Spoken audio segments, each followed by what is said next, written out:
नमस्कार. मल्हार टीव्हीच्या सकाळच्या बातमीपत्रामध्ये आपलं स्वागत. विधानसभा सार्वत्रिक निवडणूक 2024च्या निवडणुकीच्या मतमोजणीची तयारी पूर्ण झाली असून निवडणूक यंत्रणा मतमोजणीसाठी तयार झाली आहे. याकरिता 181 मतमोजणी पर्यवेक्षक, 204 मतमोजणी सहाय्यक, 165 मतमोजणी सूक्ष्म निरीक्षक, 183 इतर पथकातील अधिकारी, 986 इतर पथकातील अधिकारी, 734 चतुर्थ श्रेणी कर्मचारी अशी एकूण 2453 अधिकारी कर्मचाऱ्यांची मतमोजणीसाठी नियुक्ती करण्यात आली आहे. पनवेलची मतमोजणी कालसेकर पॉलिटेक्निक कॉलेजमध्ये होणार असून या ठिकाणी टेबलची संख्या 24 आहे. मतमोजणीच्या एकूण फेऱ्यांची संख्या 25 आहे.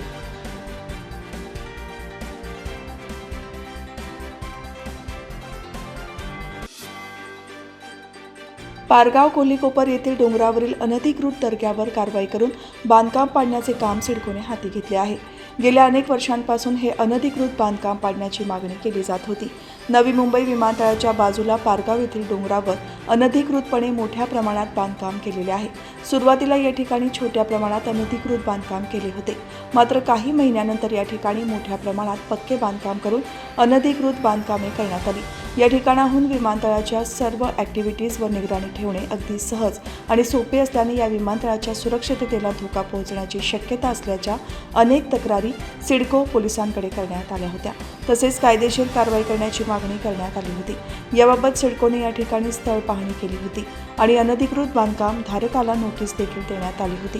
21 नोव्हेंबरपासून JCB पोकलिनच्या सहाय्याने या ठिकाणचे अनधिकृत बांधकाम पाडण्याचे काम सुरू आहे. यावेळी मोठ्या प्रमाणात पोलीस बंदोबस्त नेमण्यात आलेला आहे.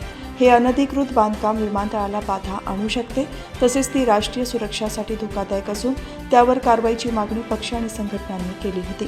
त्यानुसार या ठिकाणी कारवाईला सुरुवात झाली आहे.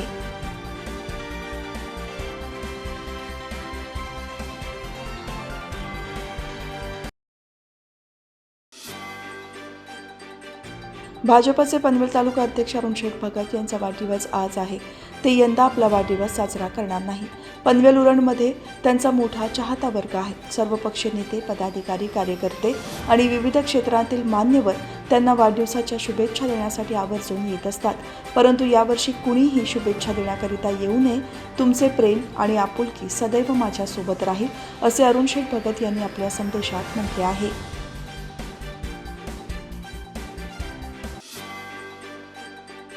रायगड जिल्ह्यातील 7 विधानसभा मतदारसंघांमध्ये 20 नोव्हेंबर रोजी झालेल्या मतदानात 69.15% मतदारांनी आपला मतदानाचा हक्क बजावला.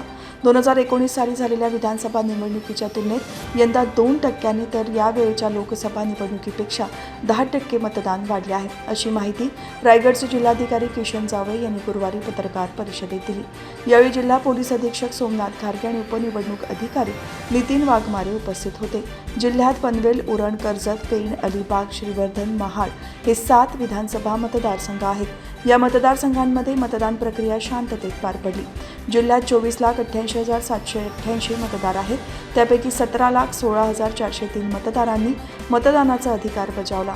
69.80% पुरुष मतदारांनी आणि 68.12% महिला मतदारांनी मतदान केले. पनवेल मतदारसंघात मतदान करण्यात पुरुषांपेक्षा महिलांचे प्रमाण जास्त आहे. तेथे 58.28% पुरुष तर 59.19% महिलांनी मतदान केले.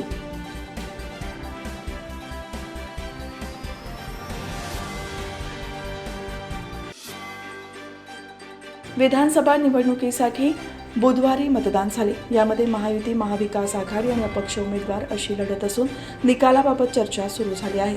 प्रमुख उमेदवारांनी आपापल्या कार्यालयात प्रमुख कार्यकर्त्यांची भेट घेऊन मतदानाचा आढावा घेतला. किरकोळ घटना वगळता मतदान शांततेत पार पडले.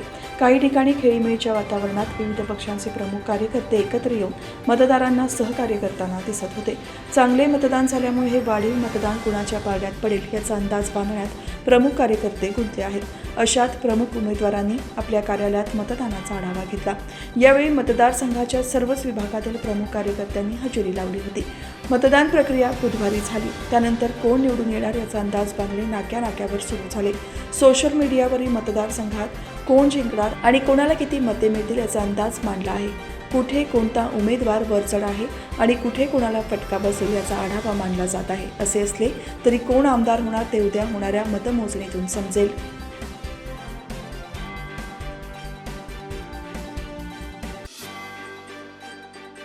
मुंबई पुणे द्रुतगती महामार्गावरील बोरघाटातील मुंबई वाहिनीवर नवीन बोगद्यात अपघात झाला. बसवरील चालक मंजुनाथ चन्ना बसप्पा हा बंगलोर ते मुंबई असे 20 प्रवासी घेऊन एक्सप्रेस हायवेने जात असताना नवीन बोगद्यात आला. यावेळी उतारावर बसवरील नियंत्रण सुटल्याने बोगद्याच्या भिंतीस घासल्याने अपघात झाला आहे.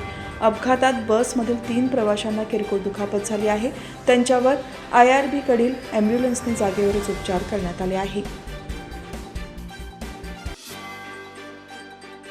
नेरळमध्ये विजेचा शॉक लागून एका 6 वर्षीय चिमुकलीचा मृत्यू झाला आहे. रायमीन रफिक खान असे मयत मुलीचे नाव आहे. अंध असलेले रफिक खान आणि त्यांचे कुटुंब नेरळ परिसरात भिक्षा मागून गुजराण करतात. नेहमीप्रमाणे बुधवारी रात्री पोटाची खळगी भरण्यासाठी निघालेले हे कुटुंब ममदापूर चौकातील टिवाले या हॉटेलसमोर आले असता रस्त्याच्या कडेला असलेल्या शीतपेयाच्या हातगाडीला रायमीन हिचा हात लागला. त्यामुळे तिला शॉक लागला. नागरिकांनी तिला रुग्णालयात दाखल केले. डॉक्टरांनी या मुलीला तपासून मृत घोषित केले. याबाबत नेरळ पोलीस ठाण्यात नोंद झाली आहे.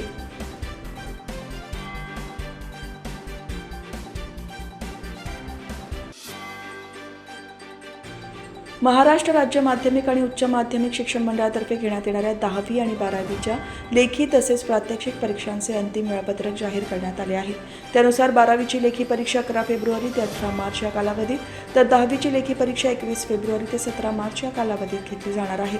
दरवर्षीच्या तुलनेत यंदा सुमारे 8 ते 10 दिवस परीक्षा लवकर होत असल्याचे स्पष्ट झाले आहे.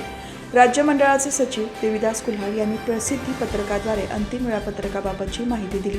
या वेळापत्रकानुसार 12वीची प्रात्यक्षिक अंतर्गत मूल्यमापन तोंडी परीक्षा 24 जानेवारी ते 10 फेब्रुवारी या कालावधीत तर 10वीची प्रात्यक्षिक अंतर्गत मूल्यमापन तोंडी परीक्षा 3 ते 20 फेब्रुवारी या कालावधीत होणार आहे.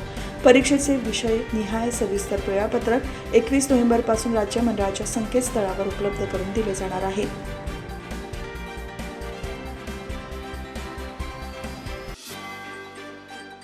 मतदानाची टक्केवारी वाढण्यामागे लाडकी बहीण योजनेला मिळालेला प्रतिसाद नाकारता येत नाही. ही वाढलेली मतदानाची टक्केवारी बघता राज्यात त्यांचा महायुतीमधील मित्रपक्षांना त्याचा फायदा होईल असे मत उपमुख्यमंत्री देवेंद्र फडणवीस यांनी नागपूर येथे प्रसारमाध्यमांशी बोलताना व्यक्त केला. रात्री उशिरा आलेल्या आकडेवारीनुसार राज्यात विधानसभा निवडणुकीसाठी एकूण 65.11% मतदान झाले आहे. गेल्या 30 वर्षांमध्ये पहिल्यांदाच राज्यात इतक्या मोठ्या प्रमाणात मतदान झाल्याचे पाहायला मिळाले. याबाबत उपमुख्यमंत्री फडणवीस म्हणाले, नागपुरातच नाही तर संपूर्ण राज्यात मतदानाची टक्केवारी वाढली आहे. वाढलेल्या टक्केवारीचा नेहमीच भाजपला फायदा झाला असा आजपर्यंतचा अनुभव आहे. 23 नोव्हेंबरला होणाऱ्या मतमोजणीतून आम्हाला किती फायदा होईल हे समोर येणारच आहे. या निवडणुकीत महिलांची टक्केवारी वाढली आहे. अनेक ठिकाणी फोन करून माहिती घेतली. जवळपास 25 ते 30 बूथवर मी चौकशी केली तेव्हा मतदारसंघात टक्केवारी वाढली असल्याचे दिसून आले आहे. साधारणतः मतदानाची टक्केवारी वाढल्याची कारणे अनेक असली तरी जनतेमध्ये सरकारबद्दल आपुलकी दिसून येत आहे आणि त्याचाच परिणाम ही वाढीव टक्केवारी असल्याचे उपमुख्यमंत्री फडणवीस म्हणाले.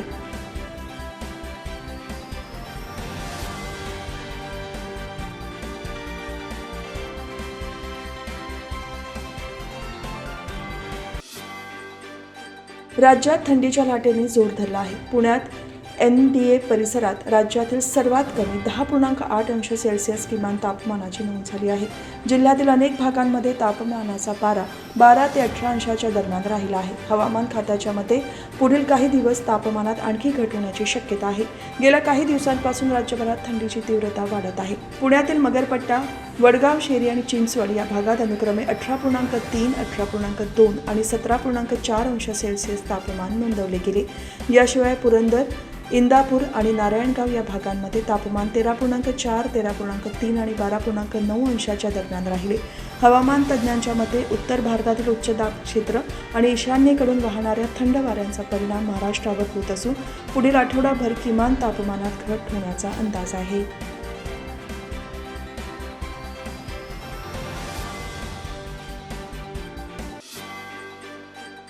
पालघर जिल्ह्यातील गावराईपाडा वसई येथील मंगळ्या पाटील परिवार श्री खंडोबा ट्रस्ट गावराईपाडा यांच्या कुलदैवत श्री खंडोबा मंदिराचे उद्घाटन आणि मूर्ती प्राणप्रतिष्ठा सोहळा 5 ते 7 डिसेंबर दरम्यान होणार आहे. या कार्यक्रमाचे निमंत्रण ट्रस्टच्या वतीने माजी खासदार लोकनेते रामशेठ ठाकूर यांची भेट घेऊन देण्यात आले. यावेळी मंगळ्या पाटील परिवार श्री खंडोबा ट्रस्टच्या वतीने पंचमहाभूत merchant navy officer Ganesh Patil, Yogesh Patil, Narendra Patil, Kundan Patil, Akshay Patil, Deeptesh Patil, Laxman Patil, Prathamesh Mhatre, Sanket Patil, Rohidas Patil, Vasant Patil, Chirag Patil, Kaustubh Patil, Dhananjay Patil उपस्थित होते.